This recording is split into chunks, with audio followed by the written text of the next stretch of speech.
Om Namah Shivaya. Hi friends, how are you? In this video we are going to learn about counter current mechanism. Counter current mechanism. The counter current mechanism for urine concentration depends on generation and maintenance of an increasing osmolality gradient along the medullary pyramid from its outer layer to its deepest part. As discussed above, two systems operated to generate and maintain the high osmolality gradient in the medullary interstitium.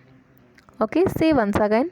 The counter current mechanism for urine concentration depends on generation and maintenance of an increasing osmolality gradient along the medullary pyramid from its outer layer to its deepest part. The counter current mechanism for urine concentration depends on generation and maintenance of an increasing osmolality gradient along the medullary pyramid from its outer layer to the deepest part. As discussed above, two systems operate to generate and maintain the high osmolality gradient in the medullary interstitium. The osmolality gradient is generated by loop of Henle, which act as counter current multiplier, and maintained by vasorector, which act as counter current exchanger. The osmolality gradient is generated by loop of Henle, which act as counter current multiplier, and maintained by vasorector, which act as counter current exchanger. That means loop of Henle is counter current multiplier and vasorector is counter current exchanger. Osmolality generated by loop of Henle and it's the osmolality gradient maintained by vasorector. Okay. Next, however, collecting duct contributes in this process by equilibrating the gradient. The collecting duct contributes in this process by equilibrating the gradient. Okay, act as equilibrating device. Act as equilibrating device. Thus, renal counter current mechanism depends on integrated functioning of the loop of Henle, vasorector and collecting duct. Thus, renal counter current mechanism depends on integrating functioning of loop of Henle, vasorector and collecting duct. Next, role of loop of Henle. The counter current multiplier. Role of loop of Henle, the counter current multiplier. The loop of Henle act as counter current multiplier. Above 30% of the volume originated filtered by renal corpuscle enters the loop of Henle, which is isosmotic. Okay, which is isosmotic. The loop of Henle act as counter current multiplier. Above 30% of the volume originally filtered by the renal corpuscle enters the loop of Henle, which is isosmotic. In loop of Henle, selective reabsorption of solutes and water occurs in these different segments that contribute to generate higher osmolality in medullary interstitium. The loop of Henle act as counter current multiplier. Above 30% of the volume originally filtered by the renal corpuscle enters the loop of Henle, which is isosmotic. In loop of Henle, selective reabsorption of solutes and water occurs in these different segments that contribute to generate higher osmolality in medullary interstitium.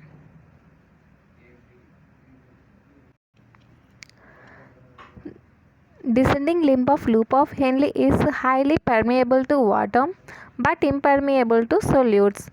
Descending limb of loop of Henle highly permeable to water but impermeable to solutes. Therefore, fluid that flows down in the descending limb becomes increases hypertonic as water is selectively removed. Thus, fluid in the tip of the loop is highly concentrated and its osmolality is more than the interstitial osmolality.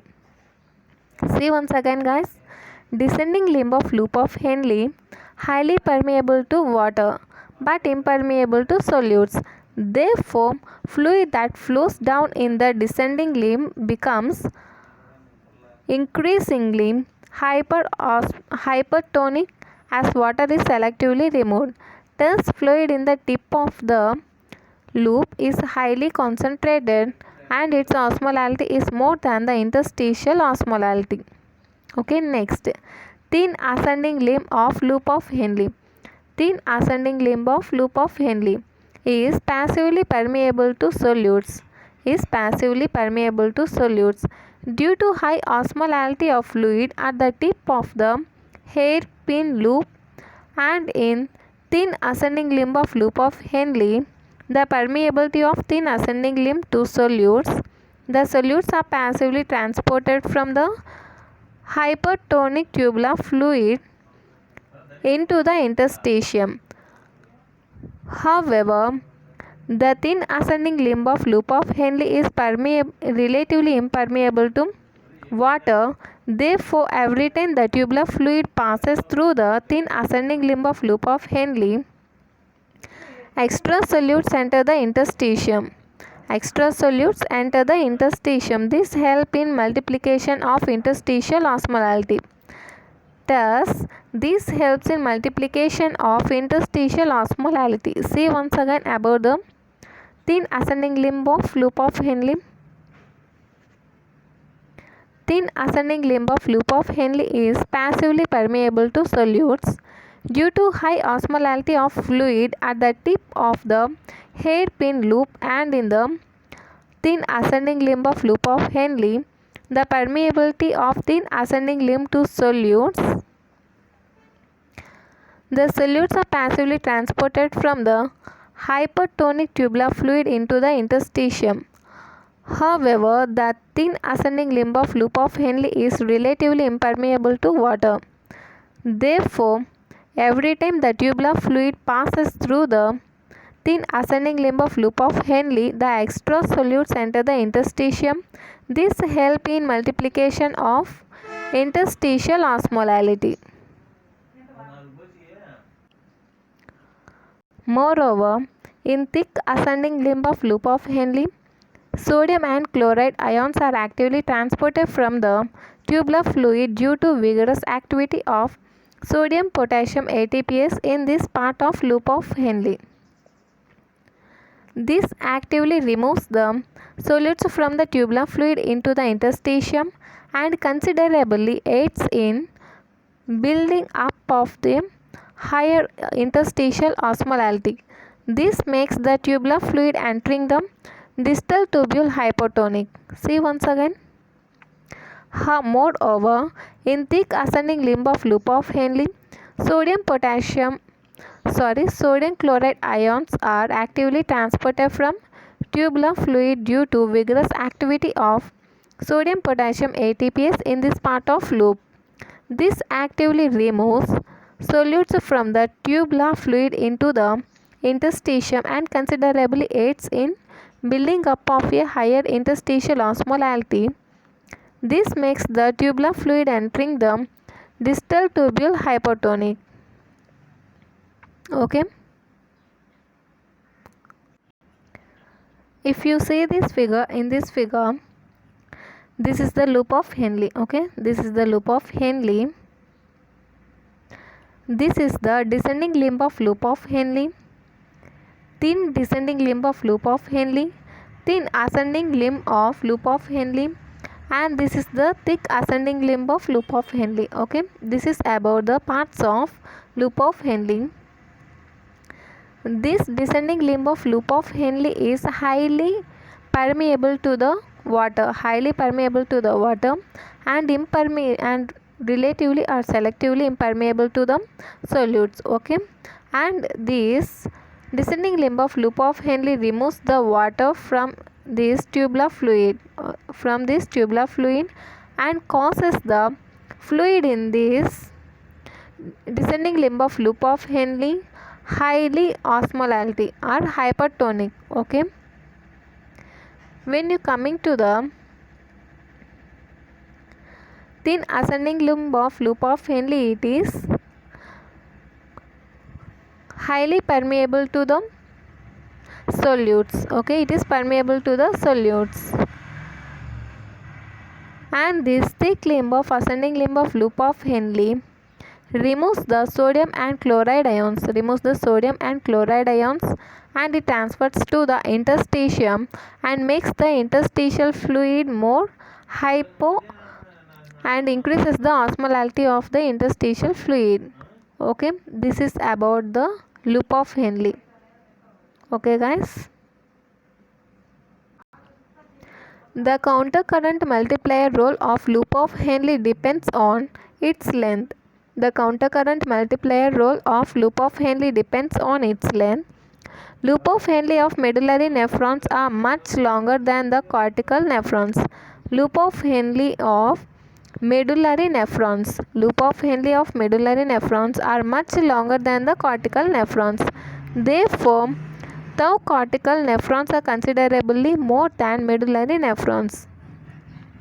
There are tau cortical nephrons are considerably more than the medullary nephrons. This higher osmolality is built only in the medullary interstitium. Tau cortical nephrons are more than the medullary nephrons. Higher osmolality is built only in the medullary interstitium. This is because more sodium and chloride move down the concentration gradient along the longer thin ascending limb into the interstitium, and also more are actively transported along the greater length of the thick ascending limb of loop of Henle. This is because more sodium and chloride ion move down the concentration gradient along a longer thin ascending limb into the interstitium, and also more are actively transported along a greater length of thick ascending limb of loop of Henle. Next, role of collecting duct. Collecting duct act as osmotic equilibrating device. Collecting duct act as osmotic equilibrating device. It contributes to urinary concentration by two ways. First, by its permeability to water, and second for its permeable to urea. First, by its permeable to water, and second for its permeable to urea. First, about water. Okay, collecting duct is permeable to water. Therefore, water moves out of tubular fluid into the collecting duct into the hyperosmolar interstitium, both in the cortical and medullary part. This makes the tubular urine hypertonic. See here. Therefore, water moves out of the tubular fluid into the collecting duct into the hyperosmolar interstitium, both in cortical and medullary part. This makes the tubular urine hypertonic. Next, urea transported in collecting duct also greatly helps in generating osmotic gradient in the medullary pyramid. Urea transported in collecting duct also greatly help in generating osmotic gradient in the medullary pyramid.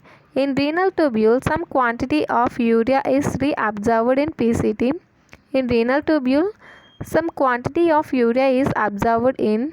Reabsorbed in PCT. However, except in the inner medullary portion of the collecting duct, the rest of the tubular epithelium is relatively impermeable to urea. Some amount of urea is secreted into the tubular fluid in the descending limb of loop of Henle. Therefore, by time tubular fluid reaches the medullary part of collecting duct, its urea concentration is very high. In the inner medulla, urea moves from tubular fluid into the interstitium passively. When urea is removed from the tubular fluid into the interstitium, water moves out of the tubular lumen along with urea to maintain the osmotic balance. Thus, urea is more concentrated.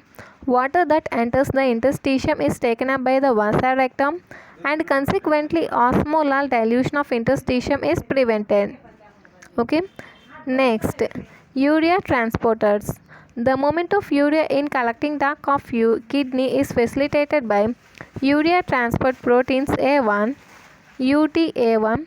There are two types of urea transporters that help urea transport by facilitated diffusion: urea transporter A, urea transporter B. Urea transporter A is found in kidney and urea transporter B is found in red cells. In kidney, urea transporter A has 4 subunits: UTA1 to UTA14. Okay, the UTA1 is influenced by antidiuretic hormone. Okay, UTA1 is influenced by antidiuretic hormone. Therefore, antidiuretic hormone facilitates urea reabsorption in the kidney. The transport of urea and water in the collecting duct further helps in building up hyperosmolality of the interstitium. The transport of urea and water in the collecting duct further helps in building up of higher hyperosmolality of the interstitium. Next, role of vasorector, the counter current exchanger. The concentration gradient generated by loop of Henle will not be long lasting if sodium chloride and urea are accumulated in the interstitium or removed by circulation. The concentration gradient generated by loop of Henle will not be long lasting if sodium chloride and urea accumulated in the interstitium are removed by circulation. However, the osmolar gradient is maintained by vasorectum, which act as countercurrent exchanger. However, osmolar gradient is maintained by vasorectum, which act as countercurrent exchanger. In the descending limb of vasorectum, solutes diffuse into the vessels, and in the ascending limb, solutes diffuse out of the vessels that carries blood towards the cortex. In the descending limb of vasorectum, the solutes diffuse into the descending limb, solutes diffuse into the vessels, and in ascending limb, solutes diffuse out of the vessel that carries blood towards the cortex. Next, thus solutes keep circulation in the interstitium. The movement of water is opposite to the movement of solutes. Thus, solutes keep circulating in the interstitium. The movement of water is opposite to the movement of solutes. Water diffuses out of the descending limb and into the ascending limb of vasorecta. Thus, while solutes recirculate in the medulla, water is removed from it. Therefore, hypertonicity of the interstitium is maintained. Water diffuses out of the descending limb and into the ascending limb of vasorectum. While solutes recirculating in the medulla, water is removed from it. Therefore, hypertonicity of interstitium is maintained. Water in the vasorecta enters general circulation and help in maintaining extracellular fluid volume. Water in the vasa recta enters the general circulation and help in maintaining extracellular fluid volume. Okay, this is about the vasa recta, the countercurrent exchanger. Okay, coming to the figure. If you see this figure, this is the vasa recta. Okay, this is the vasa recta. This is the descending limb of vasa recta.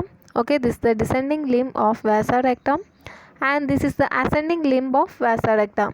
Okay, this is the descending limb of vasa recta. This is the ascending limb of vasa recta. Okay, In descending limb of vasa recta, the solutes diffuse into the, see here this the solutes, these solutes diffuse into the descending limb of vasa recta, and in ascending limb of vasa recta, these solutes diffuse out of the, see here these solutes diffuse out of the vasa recta. Okay, next when it coming to the water or H2O,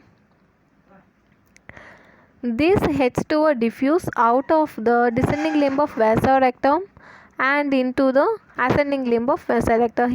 See here this water coming out here and entering here. Okay, water coming out from descending limb and entering through ascending limb. This helps in maintaining the solutes in the medulla. Okay, and this water entering the general circulation and maintains the extracellular fluid volume. Okay, this is about the vasa recta or the counter current exchanger.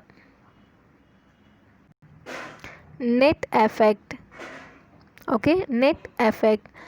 Every time tubular fluid passes through loop of Henle, the water comes out of the descending limb into the interstitium, which is removed by ascending limb of vasa recta, and the solutes come out from the ascending limb of ascending limb. The sodium chloride diffuses passively into interstitium in ascending portion and pumped actively into the interstitium in thick ascending limb. Every time tubular fluid passes through loop of Henle, water comes out of the descending limb into interstitium, which is removed by ascending limb of vasa rectum, and solutes come out of ascending limb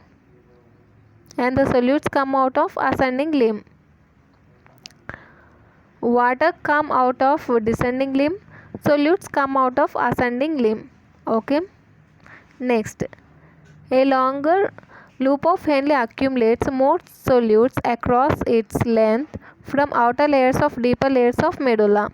Thus, osmolality increases along loop of Henle and it dips into the medulla. A longer loop of Henle accumulates more solutes across its length from outer layers of deeper layers of medulla. Thus, osmolality increases loop of Henle and it dips into medulla. This causes the higher osmolality in the medullary interstitium, which is further enhanced by diffusion of urea from the collecting duct into it. This causes a higher osmolality in the medullary interstitium, which is further enhanced by diffusion of urea from collecting duct into it. Water also moves out passively from collecting duct, but water is removed from interstitium by vasa recta. Consequently, an osmolality of about 1200 to 1400 milliosmol per kg of water is maintained in the deepest portion of medulla. A maintained higher osmolality in the medulla causes transfer of water from collecting duct and makes urine concentrated. A maintained higher osmolality in medulla causes transfer of water from collecting duct and makes the urine concentrated. Okay. Okay guys, see this figure. This figure shows the osmotic gradient across the medulla of kidney. See here. This figure shows the osmotic gradient across the medulla of kidney from its outer region to inner region. Osmotic gradient across the medulla of kidney from its outer region to inner region. Tubular fluid and blood in vasa recta entering into medulla becomes gradually hyperosmolar. See here, tubular fluid and blood in vasa recta here entering. Okay guys, entering into medulla. Entering causes hypoosmolar. Entering into medulla becomes gradually hypoosmolar. Next, the fluid and blood leaving causes hypoosmolar. Leaving medulla becomes gradually hypoosmolar. This is described. This is occurs due to the countercurrent mechanism. Okay, see next. The interstitial osmolality increases gradually from outer layers to inner layers of medulla, reaching about 1200 milliosmol per kg of water in the innermost part. See here. The interstitial osmolality increases gradually. See here guys, the interstitial osmolality increases gradually. See, 300, 400, 600, 800, and at the inner layers of medulla, reaching about 1200 milliosmol of water, milliosmol per kg of water in the innermost part. See, at the innermost part it reaches the 1200 milliosmol per kg of water. See, at the innermost it reaches the 1200, the innermost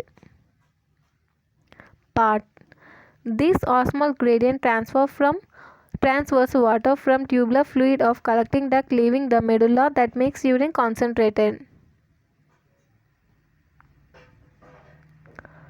This osmolar gradient transfers water from tubular fluid of collecting duct leaving the medulla that makes urine concentrated. Okay, this is about the counter current mechanism. Okay guys, if you like this video, like, share and subscribe. Thank you.